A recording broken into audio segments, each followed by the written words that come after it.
وہ لوگ جو دین کا کام کرتے ہیں، مخلص بھی ہوتے ہیں، اہل حق بھی ہوتے ہیں، توجہ کے ساتھ بھی کرتے ہیں، گناہوں سے بچ کر کرتے ہیں، جس حد تک ممکن ہو ذکر بھی کرتے ہیں، تعلق مع اللہ کی کوشش کرتے ہیں، پھر بھی ان کو مشکلات پیش آتی ہیں، مصائب کا سامنا کرنا پڑتا ہے، الجھنیں پیدا ہوتی ہیں، تو اس پر ان کو تشویش ہی ہوتی ہے۔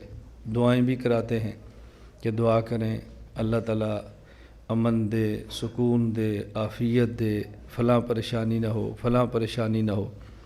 اس طرح وہ دعائیں کراتے ہیں اور الجھن میں مبتلا ہوتے ہیں، کبھی کام کرتے ہیں، کبھی آگے بڑھتے ہیں، کبھی رک جاتے ہیں۔ تو ان مراحل سے ہر کام کرنے والے بندے کو گزرنا پڑتا ہے۔ تو بس کئی بار دل میں آیا کہ اپنے ساتھیوں کے سامنے اس بات کو تفصیل سے بیان کیا جائے۔ کام کرنے والا پرامن ہو کر کام کرے، یہ ترتیب نبوت نہیں ہے۔ کام کرنے والا خوشحال ہو کر کام کرے، اس کو رکاوٹ نہ ہو، مشکل نہ ہو اور اس کو کوئی کچھ نہ کہے، یہ ترتیب نبوت نہیں ہے۔ اور گزشتہ انبیاء علیہ السلام کی اگر تاریخ اور سیرت پڑھیں تو یہ معلوم ہوتا ہے کہ یہ مزاج خداوندی بھی نہیں ہے۔ قرآن کریم میں اللہ رب العزت فرماتے ہیں وَكَذَلِكَ جَعَلْنَا لِكُلِّ نَبِيٍّ عَدُوًّا۔ اب آیت پہ غور کریں، جعلنا لکل نبی عدوًا۔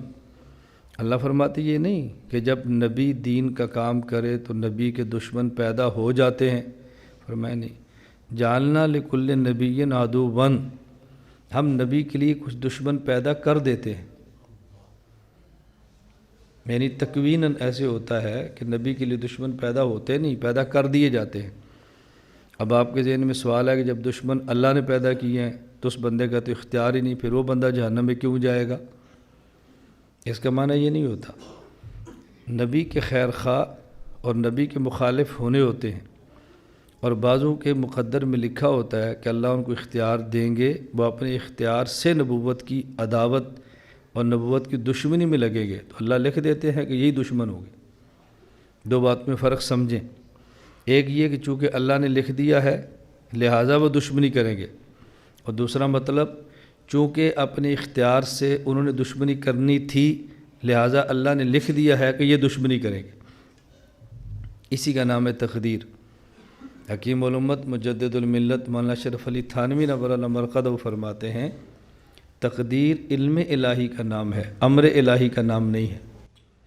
لوگ سمجھتے ہیں تقدیر امر الہی کا نام ہے کہ جو اللہ نے لکھا ہے وہ ہو کر رہنا ہے۔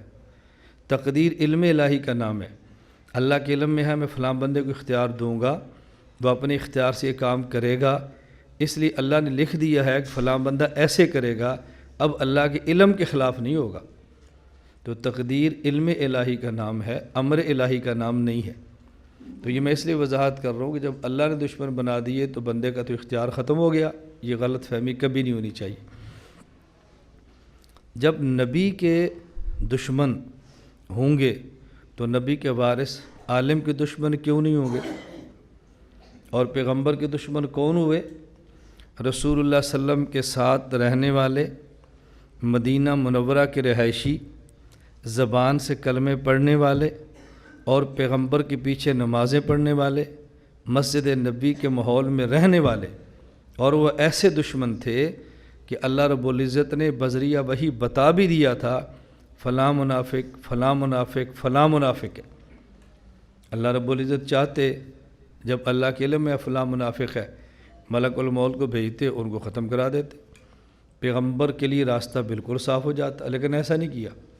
مخلصین بھی رہے، منافقین بھی رہے، اور نبوت کو علم ہے فلاں منافق ہے، اس کے باوجود بھی رسول اللہ صلی اللہ علیہ وسلم اپنے دینی کام کو مسلسل فرماتے رہے، اور جب تک حکم نہیں ملا منافقین کو الگ نہیں کیا، اور جب حکم ملا ہے آپ پارہ نمبر 11 رکوع نمبر 2 تفسیر ابن کثیر کا مطالعہ فرمائیں، رسول اکرم صلی اللہ علیہ وسلم نے جمعہ کے دن خطبہ میں ارشاد فرمایا قم یا فلان اخرج، قم یا فلان اخرج، تو بھی منافق ہے، نکل جا نکل جا نکل جا۔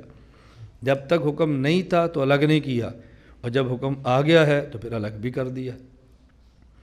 تو جب پیغمبر دین کا کام کریں تو مشکلات آتی ہیں، نبی کا وارث کام کرے تو مشکلات نہ آئیں۔ ایک بات اچھی طرح سمجھیں، کوئی شخص دین کا کام کرے اور مشکل پیش آئے یہ تعجب نہیں ہے، دین کا کام کرے اور مشکل پیش نہ آئے یہ تعجب ہے۔ کوئی شخص دین کا کام کرے اور مشکل پیش آئے یہ تعجب نہیں ہے، دین کا کام کرے اور مشکل پیش نہ آئے یہ تعجب ہے۔ اس شخص کو غور کرنا چاہیے کہ میں دین کا کام کر رہا ہوں، مسلسل سہولت، مسلسل راحت، مسلسل عیش پسندی، مسلسل نعمتیں، کہ اللہ کی طرف سے ڈھیل تو نہیں ہے، کہ اللہ نے مجھے ڈھیل تو نہیں دی، جھٹکا کیوں نہیں لگ رہا۔ اس کا معنی یہ بھی نہیں کہ مشکلات اللہ سے مانگیں، ہرگز اس کی توقع نہ رکھنا کہ اللہ سے مشکل مانگیں۔